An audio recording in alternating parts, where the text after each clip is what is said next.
Dans cette vidéo, je vais te partager mon expérience et je vais t'indiquer surtout combien j'ai dépensé sur un mois ici à Siargao, qui est considérée comme l'une des plus belles îles des Philippines, si ce n'est peut-être l'une des plus belles îles d'Asie. Et pour que ça soit simple pour toi, j'ai réparti cette vidéo d'une manière très simple, c'est-à-dire que je décortique toutes les dépenses que tu peux faire, que ce soit le logement, la nourriture, l'extension de visa, la location d'une moto ou encore toutes les excursions que tu peux faire ici. Donc Siargao, analyse de mes dépenses sur un mois, c'est parti!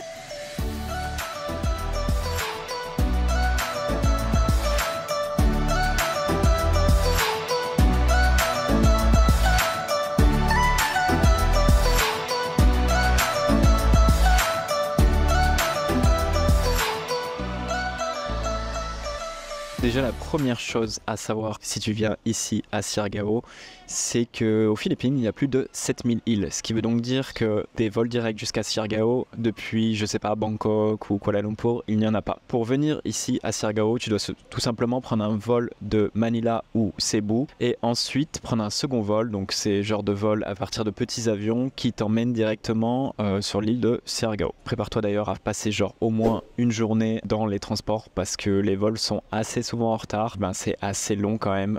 Il faut d'abord prendre ton premier vol. Si tu viens de Bangkok, c'est plusieurs heures. Et le second vol, entre l'attente, etc., ça te prend facilement une journée pour venir jusqu'à Siargao. Donc ça, garde-le bien à l'esprit parce que ça peut être quand même un peu énergivore. Ça a été le cas pour moi en tout cas. Maintenant, on va rentrer dans le vif du sujet. C'est d'ailleurs pour ça que tu as cliqué sur cette vidéo. Donc on va commencer par la première dépense qui est très certainement... même certainement la plus grosse, c'est tout simplement le logement. Côté logement ici, l'offre elle est assez restreinte à Siargao, du moins sur des logements privés. Qu'est-ce que j'entends par privé? C'est une chambre avec éventuellement un petit salon, ta propre salle de bain, etc. Avec le confort que nous on connaît en tant qu'Européens, donc eau chaude, lit de place et la clim. J'ai réussi à trouver un logement ultra sympa qui s'appelle Zahara House, que je t'épargne directement en description de cette vidéo bien entendu. C'est un logement qui est très sympa, un peu façon jungle. J'adore l'extérieur, c'est vraiment super joli je trouve et très dépaysant. Donc j'ai eu un petit logement avec une grande chambre, une douche en extérieur qui est très très sympathique, eau chaude bien entendu et la clim. Il y a une cuisine qui est partagée, donc bien entendu il y a des services tout autour qui sont inclus, donc ils peuvent venir faire le ménage 2-3 fois par semaine. Il y a aussi quelqu'un qui s'occupe de faire la vaisselle. La lessive n'est pas inclus, mais globalement il y a suffisamment de services. Je trouve qu'on est plutôt bien reçu là-bas. Seul bémol, c'est qu'ici à Siargao les offres sont assez réduites sur ce type de logement. J'ai eu de la chance d'avoir trouvé celui-là. Avant de venir ici, j'ai fait beaucoup de recherches sur Airbnb et je trouvais que au mois il y avait assez peu d'offres, c'était ou du moins ça les valait pas. Voilà, sur cette partie-là, j'avoue que c'est un petit peu décevant, d'autant plus qu'à Siargao, il y a beaucoup de coupures d'électricité, comme je te l'indiquais dans ma vidéo précédente, que je t'épargne juste ici ou juste ici. Donc par chance, ce logement a le Starlink, donc c'est plutôt cool pour avoir une connexion stable quand l'électricité marche, mais on va pas se mentir, c'est pas non plus l'offre de l'année si on compare au Vietnam, à la Thaïlande, à Bali et d'autres destinations similaires. Donc ce logement au total coûte 1200 € par mois sur Airbnb. Oui, ça fait cher, ça fait même très cher par rapport à l'offre que c'est, je trouve. Bien entendu, je l'aborderai un peu plus tard dans la vidéo, tu peux trouver des logements moins chers type hostel, et je parle d'hostel relativement sympa, mais c'est vrai que pour un logement seul, je trouve que c'est cher. Ensuite, sur la location de la moto et du prix de l'essence, je trouve que l'on est plutôt dans les prix habituels en Asie. À titre perso, j'ai loué une motocross parce que ça me faisait kiffer et j'ai réussi à négocier la motocross à 450 pesos par jour. Je t'affiche le prix directement à l'écran. Je sais que j'ai partagé le prix que j'avais payé avec d'autres locaux. Donc du coup des Philippins, et ils m'ont dit que j'avais eu un bon deal, donc ça veut dire que je l'ai plutôt bien négocié. Donc je dirais que la location, que ce soit d'un scooter ou d'une motocross, c'est compris entre 300 par jour dans le meilleur des cas, et ça peut aller monter facilement à 800 pesos par jour. Donc ça varie en fonction de ton talent de négociateur et aussi de l'endroit où tu vas louer ta moto ou ton scooter. Sur un plein complet, je lui ai demandé un rabord parce que j'ai pas envie d'y revenir dans une semaine. Full, ok.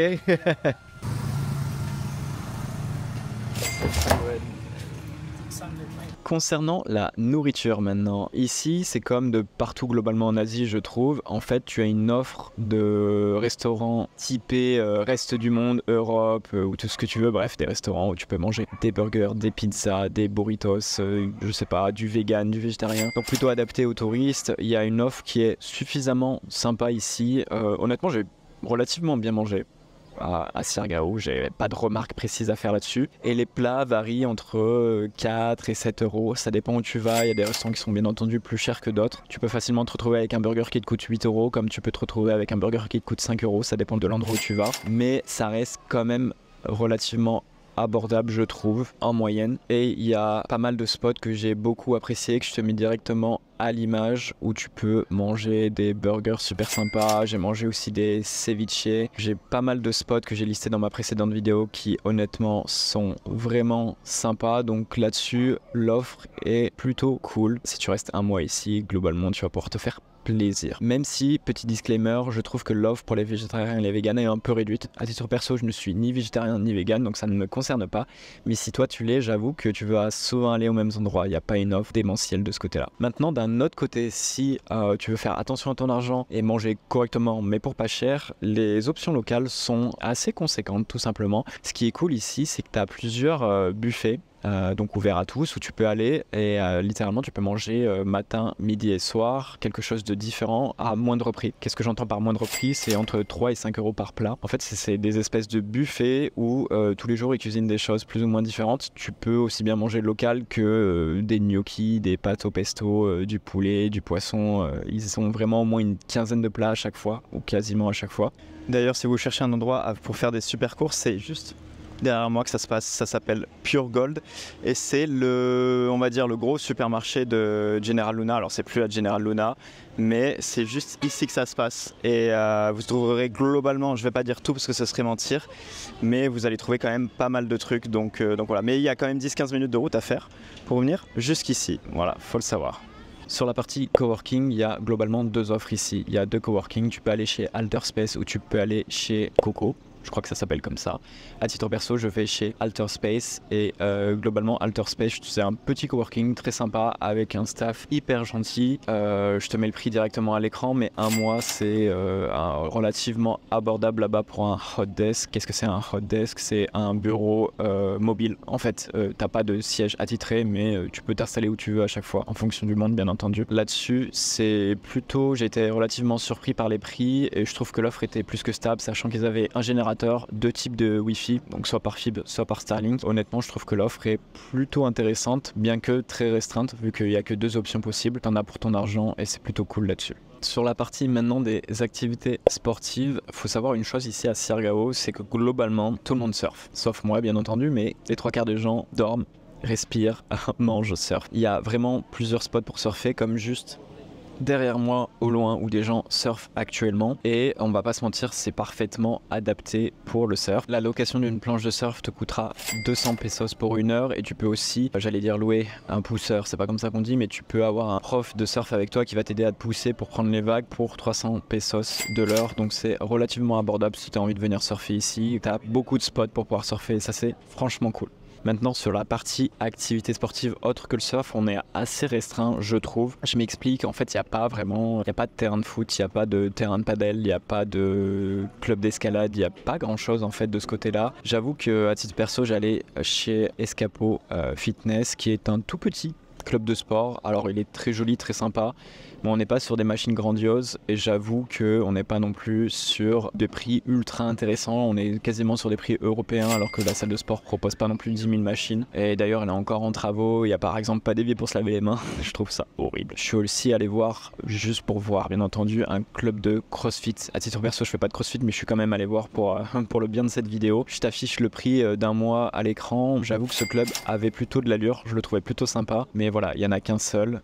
Sinon, dans la ville, il y a aussi un club plutôt axé cours collectif, cross-training, yoga, etc. Méditation même, je crois.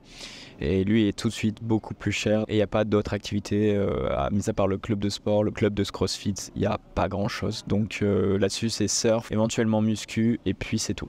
Tout simplement. Maintenant, sur la partie qui pour moi fait toute la différence ici à Sirgao, c'est tout ce qui est sorties, événements, etc. Pour faire simple, j'ai pas rencontré une énorme communauté de nomades ici à Sirgao, mais j'ai croisé et rencontré et me suis fait beaucoup d'amis. Tout simplement parce que j'ai traîné dans la plupart des hostels. À titre perso, j'allais souvent dans l'hostel qui s'appelle Sunlit. Je trouvais l'ambiance géniale, ce qui m'a permis en fait de me faire beaucoup d'amis ici. Et pour rappel, General Luna Luna, comme je l'ai indiqué dans ma précédente vidéo. C'est une petite ville, en fait on croise tout le temps les mêmes personnes. Le matin tu vas au restaurant, tu croises une personne. Donc voilà, là-dessus, gros plus à Siargao. Ensuite sur le forfait de téléphone, j'avoue qu'à titre perso, j'utilise l'application Airalo directement depuis mon smartphone. Pourquoi j'utilise cette appli? Parce que ça me permet directement de générer une carte SIM, une eSIM en fait. J'ai pas besoin d'ouvrir mon téléphone et d'insérer une carte SIM. Alors un forfait me coûte 30 € ici pour 20 gigas sur un mois d'internet, etc.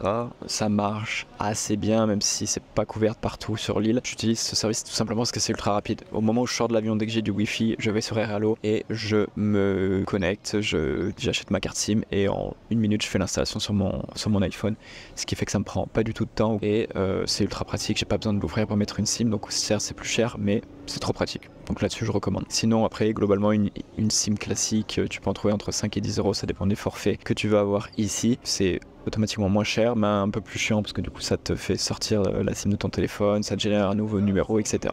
D'ailleurs, quand vous retirez de l'argent ici à Siargao, vous ne pouvez pas retirer plus de 10 000 pesos par retrait. Donc ça peut être un peu chiant, vous tapez des frais à chaque fois que vous souhaitez retirer. Et élément ultra important, les machines de retrait vous demanderont toujours si vous souhaitez faire une conversion en euros. N'acceptez jamais ça. Faites toujours continuer sans conversion, car autrement avec la conversion vous allez perdre beaucoup d'argent et ça, à chaque fois que vous faites un retrait, ça peut vite monter à 20, 30, 40 €. Donc faites super attention à ça, mettez toujours non. Qui vous impose des frais de banque locale, c'est normal, vous pouvez pas passer à travers, mais la conversion, ne mettez jamais oui, sinon ça va vous coûter beaucoup trop d'argent.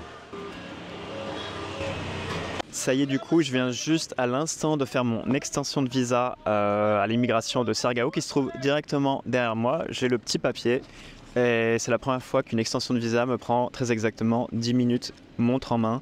C'est ultra rapide, tu as juste à venir avec ton passeport, tu remplis un document qui précise les détails, par exemple le lieu où tu habites, quand tu es arrivé ici, ton numéro de passeport, etc. Et ensuite ils font la manip eux-mêmes et ça te coûte tout de même 3500 pesos pour un renouvellement de 29 jours. Ça se passe du coup ici à l'immigration qui se trouve derrière moi, juste à côté de la mer.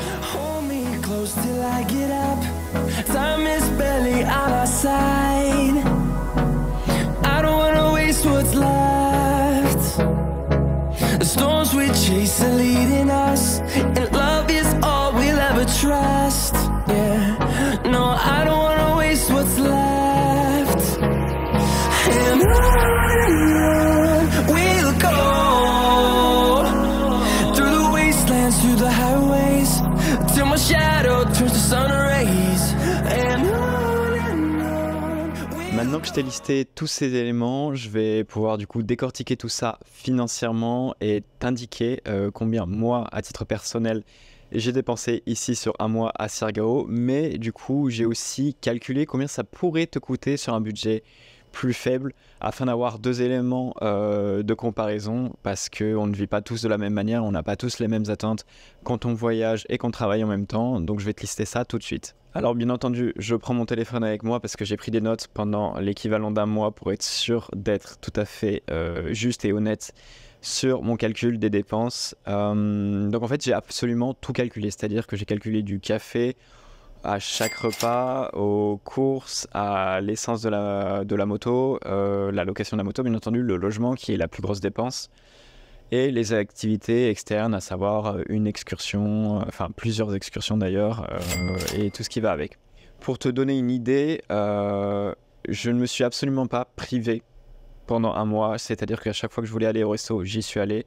Ce qui fait que sur un mois, ça me donne vraiment un tarif, un budget d'une personne qui a envie de profiter à fond tout en travaillant et de vraiment pas se retenir. Du coup, sur un mois, j'ai dépensé un total de 1800 € ici à Siargao, sachant que le logement dans lequel d'ailleurs je tourne cette vidéo en ce moment même est ma plus grosse dépense. Donc 1800 €, c'est le budget auquel tu dois te préparer si tu veux vraiment avoir un logement très sympa, profiter à fond, faire une excursion par semaine, manger au restaurant tous les jours, aller à la salle de sport, sortir de temps en temps, voilà, vraiment pas te priver. C'est plus ou moins le budget entre 1700 et 1800 € qu'il te faudra pour un mois ici en haute saison à Siargao. Maintenant, vu qu'on ne fonctionne pas tous de la même manière, j'ai, grâce à certains de mes potes que j'ai eu ici, pu calculer un budget à moindre coût, en partant du principe que tu ne vas pas forcément dans les restaurants les plus chers, donc tu favorises plutôt les fameuses cantines que j'expliquais en début de vidéo, que tu vis par exemple dans un hostel, parce qu'il y a beaucoup d'offres d'hostel ici. Alors attention, je ne parle pas d'une chambre à 12 personnes, mais je parle d'une chambre à 4 personnes. C'est peut-être quelque chose qui est pour toi d'envisageable. Et là, tout de suite, on est sur des prix à 300 € le mois. Donc automatiquement, tout chute et on a deux extrêmes. Donc en fait, en calculant, hop, je reprends mon téléphone, en calculant pour un hostel, un séjour en hostel, une chambre de 4 personnes sur un mois, et en mangeant quasiment uniquement qu'aux cantines qui coûtent 3 à 4 € par repas, et en ayant une location de moto un peu moins, comment dire, bling bling que la mienne, il est très facilement possible de vivre avec 700 voire grand max 800 € mensuels ici à Siargao. Donc est-ce que vivre pour moins de 1000 € ici à Siargao c'est possible? La réponse est oui. Ça dépend simplement de vos attentes. Vous pouvez bien entendu faire une super affaire sur un logement, ou alors tu peux aussi vivre en hostel si c'est tout à fait ok pour toi de vivre dans une chambre de 3 à 4 personnes. Et là littéralement les coûts sont très très bas, sachant que la vie sur place n'est pas forcément chère. En fait, ce qui coûte réellement de l'argent ici à Siargao, c'est le logement. C'est vraiment très cher par rapport à ce que c'est contrairement à d'autres destinations. Et ça, faut bien le prendre en compte. Voilà, en tout cas, j'ai terminé avec cette vidéo sur la budgétisation de ton séjour ici à Siargao. J'espère qu'elle t'a plu. Je t'invite vraiment à la liker, la commenter, la partager afin de me donner de la force, car la chaîne est encore toute nouvelle. J'ai plein de vidéos qui arrivent par la suite, donc c'est ultra important pour moi. N'hésite pas à me poser toutes tes questions aussi en commentaire sur Siargao ou d'autres destinations que j'ai pu faire auparavant. J'y réponds souvent sous 1 heure, donc là-dessus tu auras une réponse très rapidement. Mais mis à part ça, je te dis porte-toi bien et on se dit à la semaine prochaine pour une nouvelle vidéo. Allez, à très vite, ciao!